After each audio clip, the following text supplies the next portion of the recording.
BFM Patrimoine, l'émission 100% placement sur BFM Business.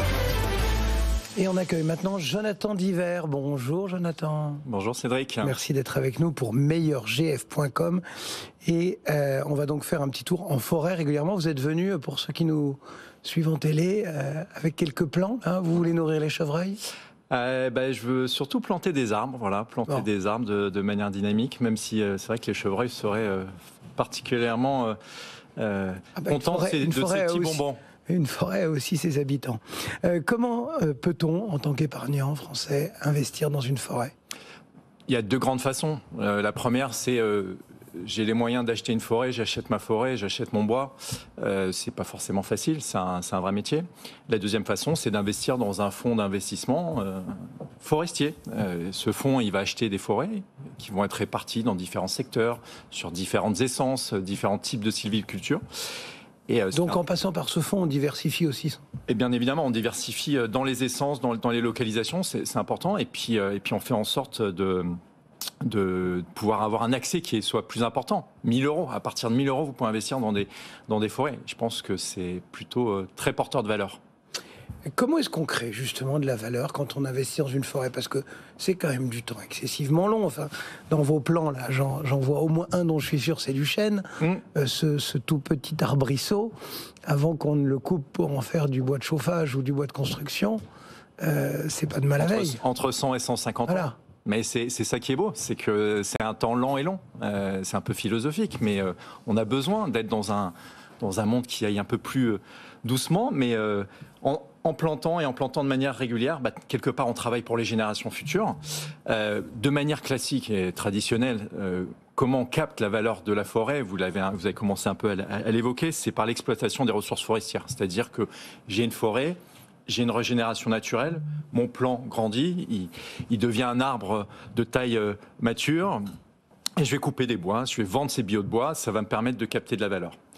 Mais on sait qu'à chaque fois qu'on vient ici, nous on essaie de vous faire un petit tour en montgolfière, ce voyage en montgolfière. Nous on considère au sein de meilleurgf.com qu'il y a d'autres leviers de création de valeur. Alors le premier, c'est la valeur biodiversité.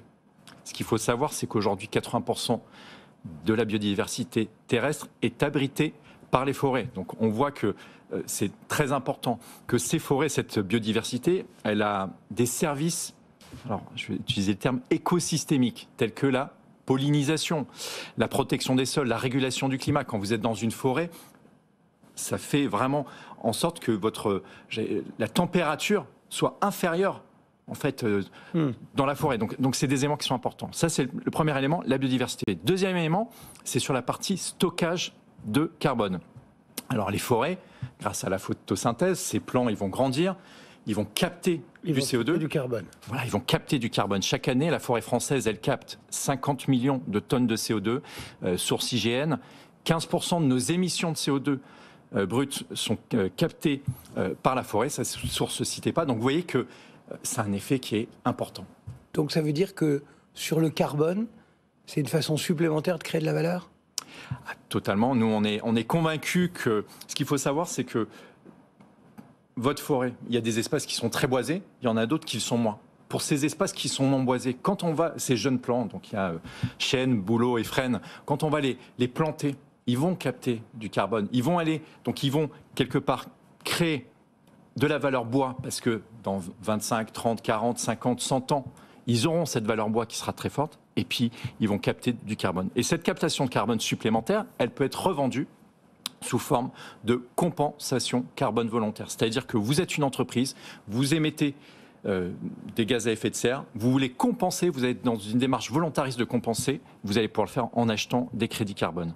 Et donc, ce qu'on voit, c'est que quelque part, mon investisseur forestier, eh bien, il va se faire financer ses replantations par des entreprises.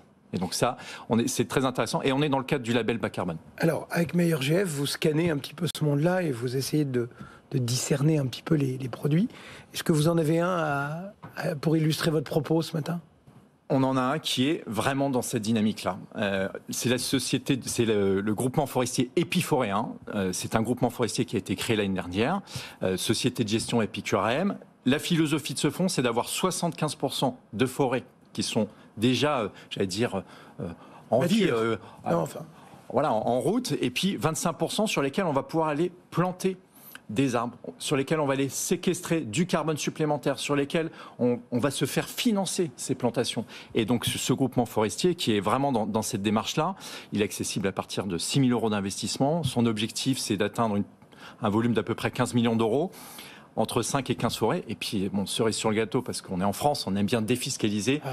Dès que le décret d'application sera publié, 25% de réduction d'impôt sur le bas de ligne. Donc vous faites un investissement de 10 000 €, vous avez 2 500 € de réduction d'impôt. Jonathan Diver et meilleurgf.com. On vous reprenez vos bonbons à Chevreuil. Avec plaisir.